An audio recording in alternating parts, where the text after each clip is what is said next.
साथियों, English grammar की दुनिया में डिग्रीज ऑफ कंपैरिजन एक अत्यंत महत्वपूर्ण टॉपिक है। सारे बोर्ड्स में और सारे कॉम्पिटिटिव एग्जामिनेशंस में इस टॉपिक से जुड़े हुए क्वेश्चंस ज़रूर आते हैं और आपके एग्जामिनेशंस नज़दीक आ रहे हैं, इसलिए इस टॉपिक को लेकर हम आज आपके बीच पहुंच रहे हैं। आइए एग्जाम्पल के थ्रू देखें। लिखा हुआ है, no other boy of my school is as fat as Ravi. जहाँ पर एज लिखा होता है, सो एज लिखा होता है, सेम एज लिखा होता है, सच एज लिखा होता है, हम वहाँ पर समझ सकते हैं कि किसी के बीच में तुलना की जा रही है। कोई दो या उससे अधिक व्यक्ति, वस्तु या स्थान हैं जिनके एडजेक्टिव्स या एडवर्ब्स के बीच में हमने कहीं पर तुलना किया है। यहाँ तक हम देख पा रहे हैं लिखा डिग्रीज ऑफ कंपैरिजन। तो ये डिग्री किस बात की? डिग्री तीन होती हैं, पॉजिटिव, कंपैरेटिव और सुपरलेटिव। हमारे पास ग्रामर में एक टॉपिक होता है पार्ट्स ऑफ स्पीच। तो जब हम पढ़ते हैं पार्ट्स ऑफ स्पीच, उसमें आता है noun, pronoun, verb, adverb, adjective, conjunction, preposition, interjection और एडवर्ब।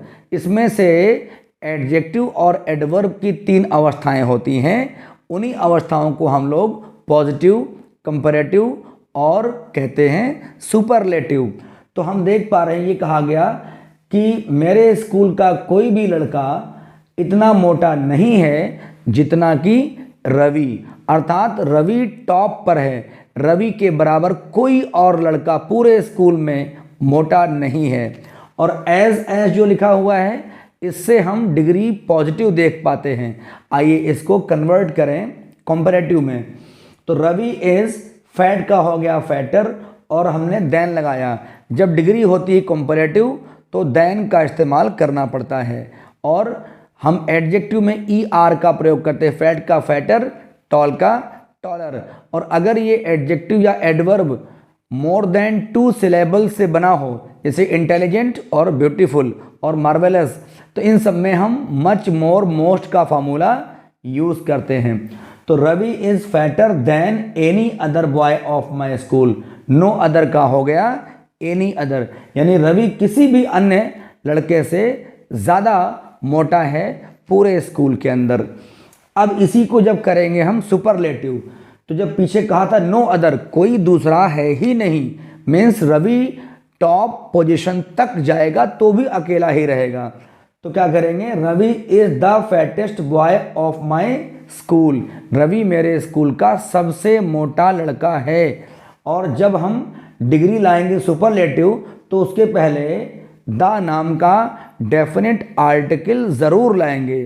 तो क्या बन गया, Ravi is the fattest boy of my school. जब भी हम पढ़ेंगे डिग्रीज ऑफ कंपैरिजन, तो हमें ये ध्यान देना है कि जिनके बीच हम तुलना कर रहे हैं, अगर वे दो ही हैं, वो नाउन प्रोनाउन केवल दो हैं, तो डिग्री पॉजिटिव बनेगी और कंपैरेटिव बनेगी। ऐसे में कोई भी चांस नहीं होता है डिग्री सुपरलेटिव का। उसके लिए कम से कम 3 होने चाहिए, tall, taller, tallest, beautiful, more beautiful और मोस्ट ब्यूटीफुल। और ध्यान देने वाली बात है, एक तरफ होता है नो अदर वाला कॉलम और एक तरफ होता है वेरी फ्यू वाला कॉलम। वेरी फ्यू जो होता है, तो वेरी फ्यू का मतलब बना जिसकी हम बात कर रहे हैं वो इकलौता नहीं है, उसके जैसे एक दो और भी हैं।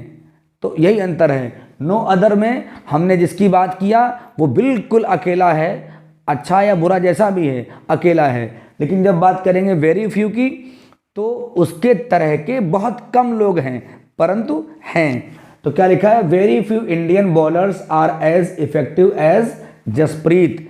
बहुत कम भारतीय बॉलर्स इतने ज़्यादा प्रभावशाली हैं जितना कि जसप्रीत, यानी कि जसप्रीत की तरह के बहुत रेयर हैं, लेकिन इकलौता नहीं है जसप्रीत, एक दो और भी हो सकते हैं। तो जब इसको हम करेंगे डिग्री पॉजिटिव से कंपैरेटिव में, तो ध्यान रखेंगे कि इसमें हम देन एनी अदर नहीं लाएंगे, देन मेनी अदर लाएंगे। देख लें कैसे बनाया गया, जसप्रीत इज़ मोर इफेक्टिव। चूँकि इफेक्टिव में हम इफेक्टिवर या इफेक्टिवेस्ट नहीं कर सकते हैं, तो हमें मच, मोर, मोस्ट का फार्मूला इस्तेमाल करना पड़ेगा। तो Jasprit is more effective than many other Indian bowlers, यानी जसप्रीत जो है वो बाकी दूसरे भारतीय बॉलर से ज़्यादा प्रभावशाली है। फिर इसी को जब करेंगे सुपरलेटिव, तो Jasprit is one of the most effective Indian bowlers. बस आपको ध्यान देना ये है कि जो नो अदर वाली परंपरा होती है उसमें वन ऑफ का इस्तेमाल नहीं होता है, लेकिन जो वेरी फ्यू वाले ग्रुप के सेंटेंसेस होते हैं उन्हें जब हम करते हैं सुपरलेटिव तो वन ऑफ का इस्तेमाल करते हैं, और आखिर में जो नाउन होता है उसका नंबर होता है प्लूरल, न कि सिंगुलर। कैसे? Jasprit is one of the most effective Indian bowlers, यानी कि जसप्रीत सबसे अधिक प्रभावशाली भारतीय बॉलर्स में से एक है। यद्यपि बहुत नहीं है, थोड़े हैं, पर जो भी इक्का दुक्का उनमें से जसप्रीत एक है। क्लियर? तो जब भी हम करेंगे इस तरह से सेंटेंस तो वन ऑफ का इस्तेमाल करना नहीं भूलेंगे, और जो नाउन हमारा आखिरी में आएगा उसका नंबर होगा प्लूरल। ये बातें बिल्कुल भी नहीं भुलाई जानी चाहिए। और तीसरा एग्जाम्पल देखते हैं, the streets of Lucknow are wider than those of Varanasi. इसमें लखनऊ में हज़ारों गलियां हो सकती हैं और एक तरफ वाराणसी है उसमें तमाम गलियां हो सकती हैं, लेकिन हम इसको केवल दो मानेंगे। कैसे? तुलना कैसे की गई है? The streets of Lucknow versus the streets of Varanasi, तो इसको हम केवल दो मान के तुलना करेंगे। तो the streets of Lucknow are wider than those of Varanasi, then लिखा हुआ है, वाइडर लिखा हुआ है, इसका मतलब जो सेंटेंस हमको दिया गया है that is in degree comparative and we have to bring it back to degree positive.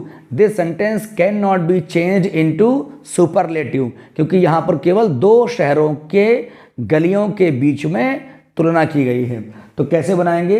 The streets of Varanasi are not as wide as those of Lucknow, यानी कि बनारस की गलियां उतनी ज़्यादा वाइड नहीं हैं जितनी कि लखनऊ वाली।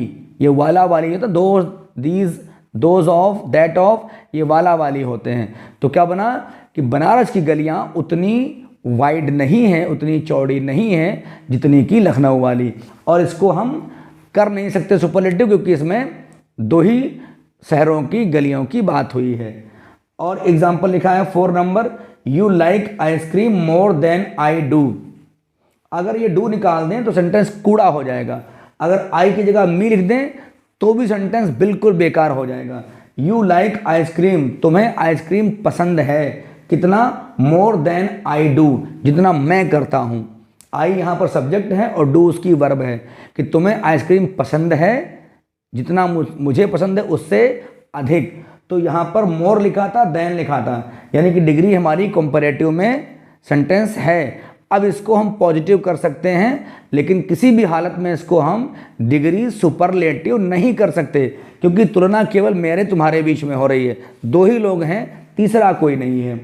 तो मोर लिखा था यानी डिग्री था कंपैरेटिव, हम ला रहे हैं इसको वापस पॉजिटिव में। आई डू नॉट लाइक आइसक्रीम, यानी आपको अधिक पसंद है, मुझे कम पसंद है। तो I do not like ice cream as much as you do, ये डू का इस्तेमाल करना बहुत ज़रूरी है, नहीं तो गड़बड़ी हो जाएगी।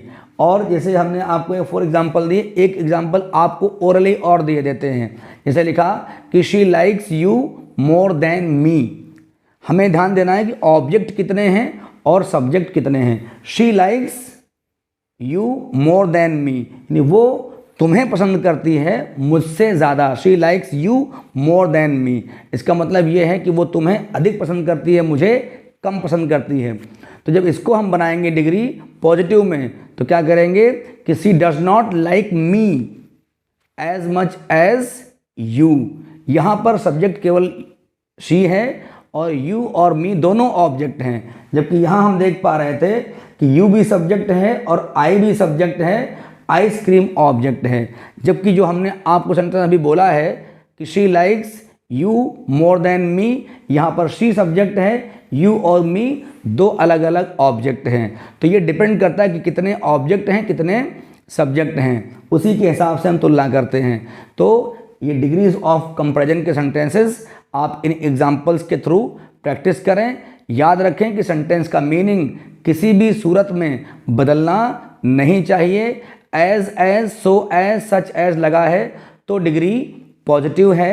मोर टॉलर इत्यादि के साथ देन लिखा है तो डिग्री कंपैरेटिव है। और तब होगी सुपरलेटिव जब EST या OST फैटेस्ट मोस्ट के साथ में हमारा द लगेगा, और द को बोलते हैं हम डेफिनेट आर्टिकल। तो ऐसे सेंटेंस को कह सकते हैं डिग्री सुपरलेटिव। इंटरचेंज करिए, मीनिंग बिल्कुल भी बदलना नहीं चाहिए। आपकी जो डिमांड हो उन्हें कमेंट बॉक्स में लिखिए। फिलहाल आज के लिए इतना ही। बहुत बहुत धन्यवाद।